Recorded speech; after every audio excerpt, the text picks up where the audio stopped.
ہمارا عقیدہ ہے کافر ہے. پوری امت کہتی ہے اور کہتی چلی آئی ہے کہ ختم نبوت کا منکر کافر ہے.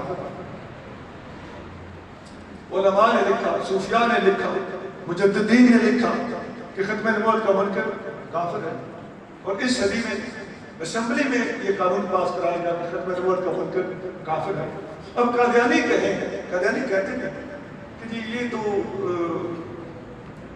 مولویوں نے مرزا علماء کی توہین کرنے کے لیے ملا اور مولوی اپنی کتابوں میں لکھا ہے. یہ بات یاد رکھیے، ملا اور مولوی کہہ کر علماء کی جس نے بھی توہین کی ہے، ہمارے علماء نے لکھا ہے کہ ایسا بندہ دار اسلام سے خارج ہو جائے گا. کیونکہ دین اسلام علماء کے سینوں میں ہے. علماء کی من حیثیت مجبور تکفیر کرنا اور ان کو ملا اور مولوی کہہ کر، یہ مرزا قادیانی کا کارنامہ ہے. خدا کی قسم اتنی کتنے مقامات پر مرزا علماء کو ملا کہہ کر ان کی توہین کرتا ہے. ان لوگوں نے کفر کو اتنا سستا سمجھا ہوا ہے، اتنا آسان سمجھا ہوا ہے کفر کا فتویٰ، جیسے پانی کا ایک گھونٹ پی لینا جبر سے کیسا ہے. اور پھر انہوں نے مجھے کافر کہا. پھر آگے نظر لگتا ہے کہ کافر کسی کو کہا کہ اس پر قتل کے فتوے بھی اسی طرح لگاتے ہیں جیسے کافر کے خلاف جہاد کرنے کے فتوے لگائے جاتے ہیں. اس طرح کی ساری حرکتیں مرزا نے اپنی کتابوں میں کی. اے بدذات فرقہ مولویہ، یہ لفظ مرزا.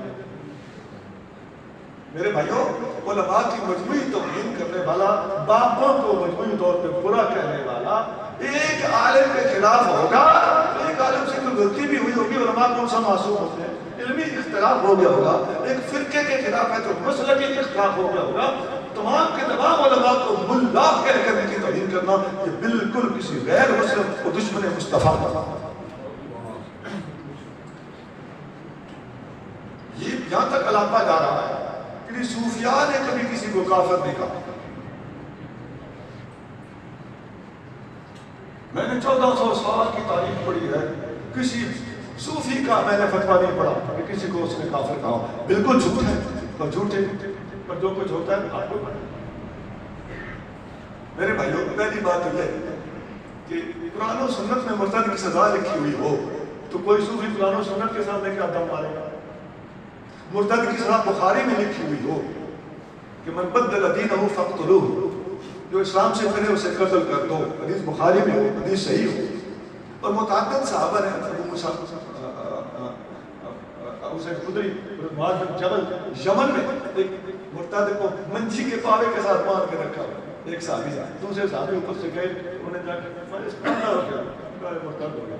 اللہ اس کے رسول کا فیصلہ یہ ہے اس کو قتل کیا جائے، تلوار نکالی مار ڈالا. یہ سیاست کے اندر حدیث ہے ساری کی ساری، کوئی کچی پکی باتیں نہیں. تو یہ مرتد کی سزا قرآن و سنت میں موجود ہے.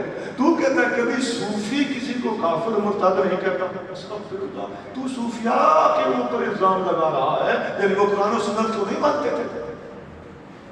اور سنیے، میں اور آسان بنا دیتا ہوں. صدیق اکبر نے مرتدوں کے خلاف جہاد کیا کہ نہیں؟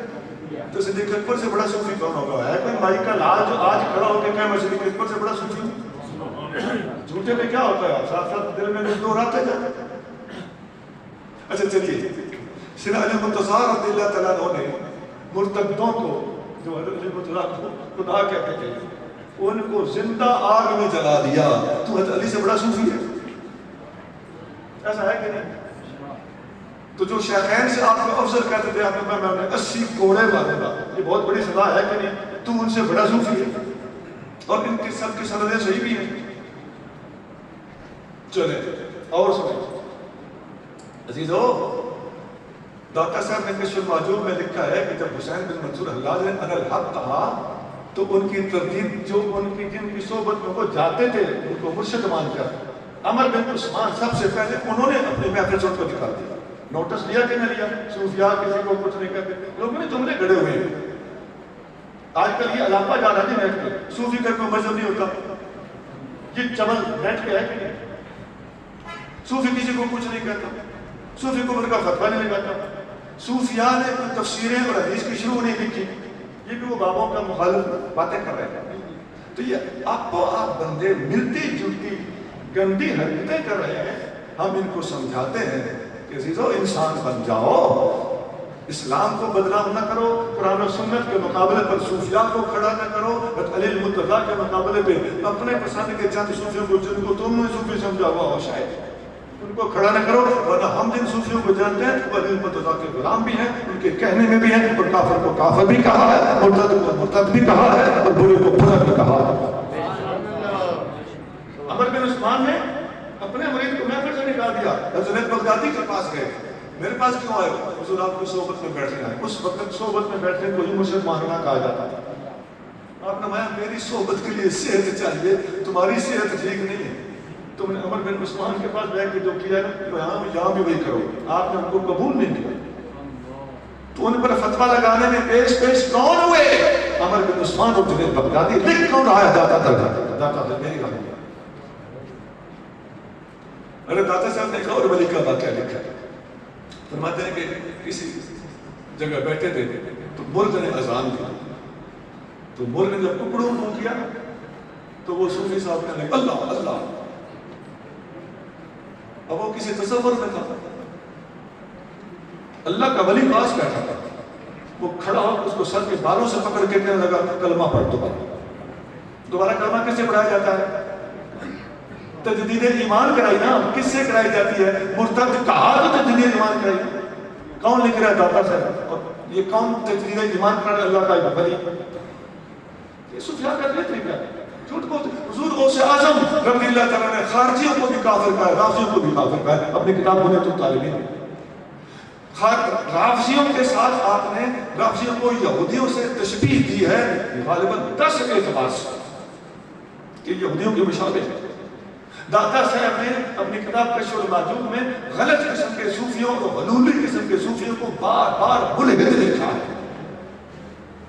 حضور غوث اعظم رضی اللہ تعالیٰ نے اپنی کتاب سر الاسرار کے اندر صوفیوں کے 12 فرقے گنائے ہیں، ان میں سے ایک سنی فرقہ ہے، باقی 11 کے 11 کو حضور غوث اعظم نے ملحد قرار دیا ہے۔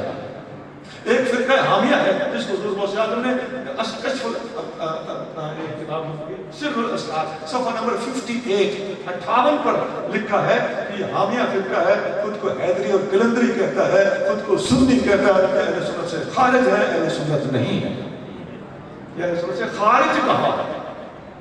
حضرت سلطان باہو رحمت اللہ علیہ اپنی کتاب عقل بیدار صفحہ نمبر 246 پہ لکھتے ہیں از مذہب رفاظ و از ذلت خوارج بیزار ہوں، میں رافضیوں اور خارجیوں کے مذہب سے تنگ ہوں، بیزار ہوں، ان سے اوکھا ہوں، من کے سنی دوستانے 4 یار، میں سنی ہوں 4 یار کا یار۔ کتاب کا نام صفحہ نمبر اصل فارسی عبارت آپ کو سنائیے، لکھنے والے سلطان باہو رحمت اللہ۔ میرے بھائیو یہ غیرت کا پیکر تھے، انہوں نے غلط کو غلط کہا ہے۔ ابھی تو شاہ ولی اللہ کی طرف میں آ ہی نہیں رہا، مجدد الفسانی کی طرف میں آ ہی نہیں رہا، بات لمبی نہ ہو جائے۔ یہ یزید کو جب نے برا لکھا ہے تو تمہارے خیال کے مطابق تو اپنا صاحب ٹھیک ہے، یزید کو کس نے برا کہا ہے؟ داتا صاحب نے۔ اخزا اللہ اسے ذلیل کرے، لیکن صحابی کا دفاع بھی کیا ہے، دون ابی ہے، اس کے والد کو کچھ نہیں کہا، یہ تمام کرتا۔ میرے بھائیو اس قسم کے اوٹ پٹانگ لوگوں سے اللہ تعالیٰ ہمیں آپ کو پناہ عطا فرمائے۔ اور یار اور تو چھوڑے، یہ مرزا قادیانی کی بات چل رہی تھی نا کہ قادیانیوں کا یہ اسٹینڈ ہے، تو مرزا قادیانی کو چیلنج کس نے کیا؟ ایک صوفی نے۔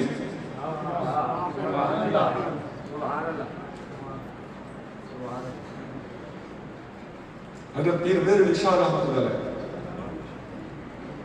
اولیاء کی توہین کرتے ہیں، اس قسم کی باتیں کر کے، اور ابھی سنی زندہ ہے، ابھی یہ پہلا کتاب ہے، انشاءاللہ تعالیٰ آپ کو سیدھا کر کے علمی طور پر رکھ دیا جائے گا اللہ اس کے رسول کی مدد سے انشاءاللہ۔ خدا کی قسم ہمیں موت بھی یاد ہے، متقی بن کے رہنے کا احساس بھی ہمیں ہے، کسی کے خلاف خواہ مخواہ بولنے سے گریز کرنے کا بھی ہمیں بالکل اچھی طرح پتا ہے، لیکن جب کوئی بندہ حد اعتراض کرتا ہے تو ہم اس کا راستہ روکنا جانتے ہیں۔ ہم مصطفیٰ کے غلام ہیں اور نبی کریم صلی اللہ علیہ وسلم کے غلاموں کے غلام اپنے اپنے دور میں بالترتیب اپنا فریضہ سر انجام دیتے رہے ہیں۔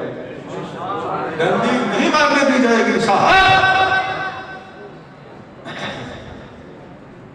یہ قادیانیوں کے حوالے سے میری آخری بات بھی ہے وہ جو بھی ایسی بات کرتا ہے یا وہ قادیانی ہے یا قادیانیوں کا ہم نوا ہے، یا وہ قادیانی ہے یا وہ قادیانیوں کا ہم نوا ہے۔